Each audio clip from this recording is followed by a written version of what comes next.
Hello everyone, welcome to Outcome Based Education channel. In the previous video, we have seen how to save the features in the CSV file.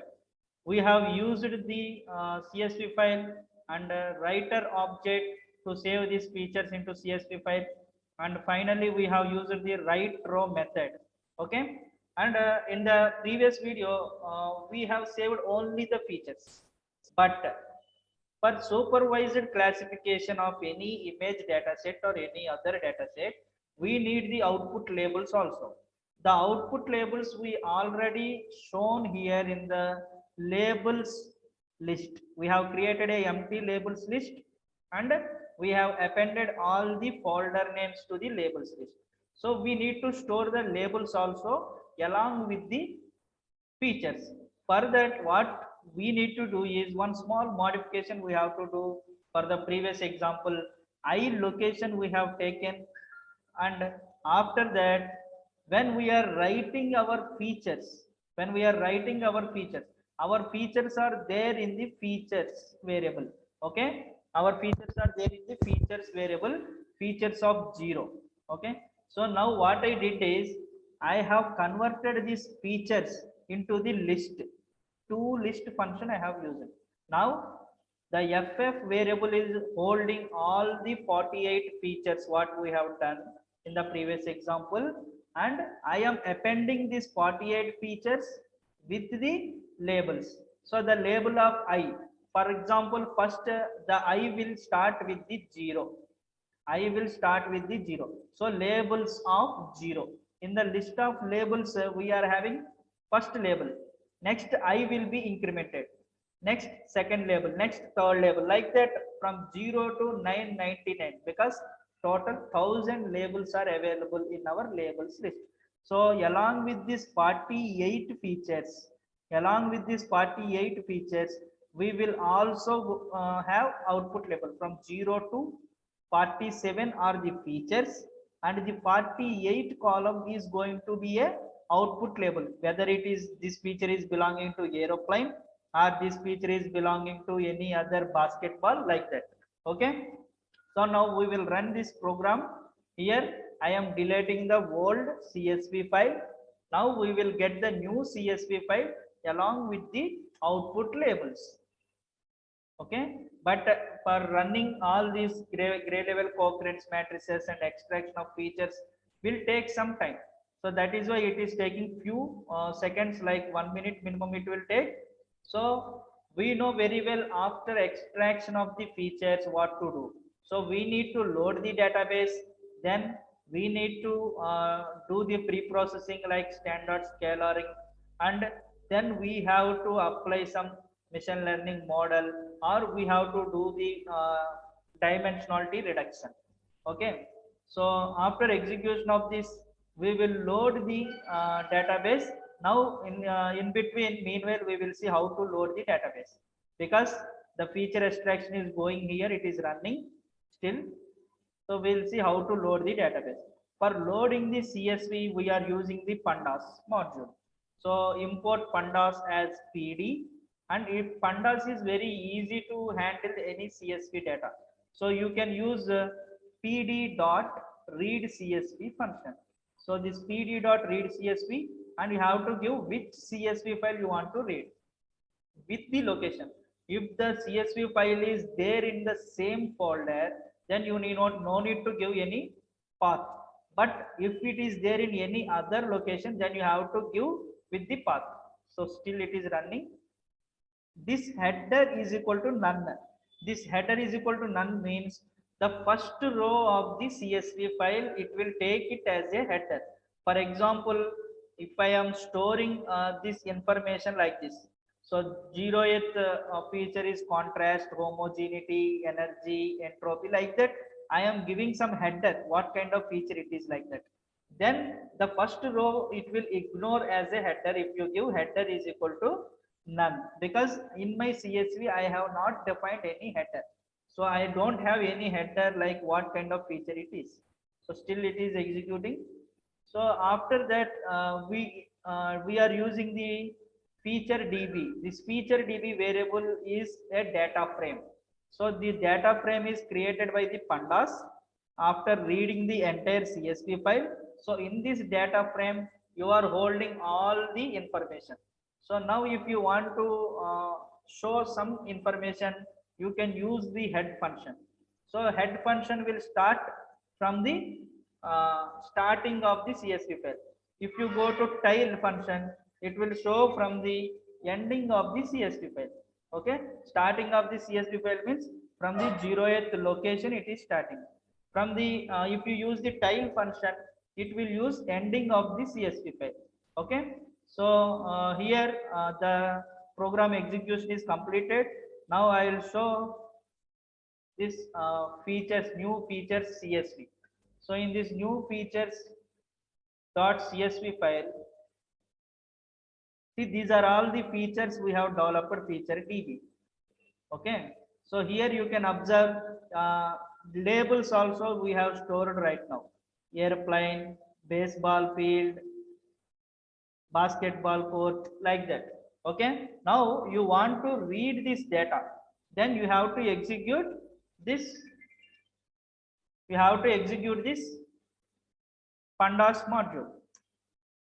Okay, this pandas module you have to execute. So it is showing from the 0th 1 2 3 4, from 0th row it is showing. If you use same thing with the tile, it will show from the end, from 0 to 999 rows are available. That means all the 1000 image features are available here. Okay, now these are the corresponding labels. Now you know labeling. After that, what is there? You have to do class mapping, because all these are strings. Okay, from character to numerical mapping you have to do, because in your training time the machine learning model will take the labels as numerical values. So that is why it is belonging to 48 column. So I am taking the 48 column of the feature DB data frame unique values. So coastal frames will be 100, airplanes will be 100, basketball fields labels will be 100, but we need only unique names from this, and each unique name will be indexed by 0 1 2. How many labels are available, that many numerical values it will assign to the indexes. Okay, so now airplane is assigned by 0, and baseball field is assigned by 1, basketball court is assigned by 2, by using this function. Okay, this line it will immediately map unique numerical labels with the character labels. Okay, after running this, you will get this output. Then you have to divide your information, and you have to map these numerical values. So in the class mapping you are having all these numerical values, and you have to assign to the 48th column. This 48th column is nothing but our numerical values for the mapped labels. Okay, now if you want to display, this one, so now we can check this is the numerical labels. These are the numerical labels available in our data set. Okay, so next, how to divide this data. So features db dot location. So this location will give from where to where all the rows we need, all the 1000 rows, and then from 0 to 47 columns we require, because only 48 features are available. From 0 to 47 columns are required, so we are taking. And next, this is for y. This will be stored, all the features will be stored in the x, and all the labels will be stored in the y. Only labels are available in the 48 column. This is how we are dividing x comma y data. After this training features and after this output labels obtained, then we have to split this data set. For splitting this data set, we already seen in the previous videos, like train test split function we are using, and the size we have given 0.3. That means 30% is the test size, and 70% is the training size data.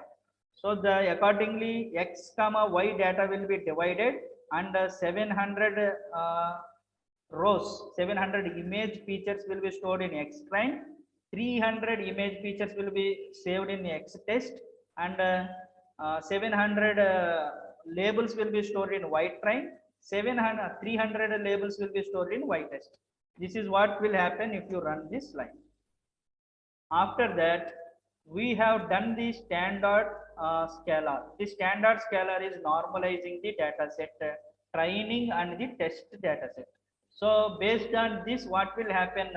We can create the zero centric data. That means all the mean of the each and every feature vector will be divided from each and every feature. So this is what the standard scalar will do. After that, we have to apply some PCA to reduce from 48 features to the 10 features. So in any kind of thing, whatever you are doing, you have to import sklearn.decomposition, PCA you are applying, and you have to call the constructor PCA. N number of components is the parameter you have to pass. Up to 10 columns you want to reduce, then you have to apply the fit function. But for PCA it is fit underscore transform function. So after applying this, your test data and your train data will be reduced to the 10 columns and 700 rows. Okay. Now after that, if you want to apply any model, so Perceptron model is the basic model. So you have to import this model, Perceptron model, and then you have to call the constructor. Only 3 steps: importing the model, calling the constructor with required parameters like eta and random state, like that. Then you have to call the fit function. This fit function will fit your data to the model. Then training process will done. After the training done, then you have to call the predict function for predicting to the test information. Test data will be produced. So here in fit function, you are passing training data and the training labels. According to output labels also you are providing. But in predict function, you are not providing the labels. So the model doesn't know what is the output of the feature. The output will be predicted by the model, trained model. Okay, now this PPN is the trained model. So it will predict the output. So the predicted outputs will be stored in the ypred variable. Okay, so this is how we can implement. And next, we can calculate the accuracy score by passing 2 values to the accuracy underscore score function, y test and y predict. These are actual labels, actual output and predicted output. Accuracy is always between actual output and predicted output. That means if 10 actual outputs are there, 10 predicted outputs are there. In that, only 9 predicted outputs are correct. Remaining all are wrong. Then your accuracy will be 90%. Only 5 predicted outputs are right. Remaining all are wrong. Then only 50% accuracy you got. So like that, it will measure. The formula is already written for this function accuracy underscore score. So now we are getting the accuracy 94 means out of 1000 labels, 940 out of 1000 image features, 940 images are correctly predicted. That means aeroplane image is aeroplane predicted correctly as aeroplane, and basketball image is correctly predicted as basketball. So 94 is the accuracy. If we use better models, we can also improve this accuracy than 98, 99. That we will see. And in the next video, I am going to tell you how to plot these values like a confusion matrix, and how to plot these values, classified values and classified regions. So the graphical representation of the model after training and prediction, we will see in the next video. Okay, so thank you.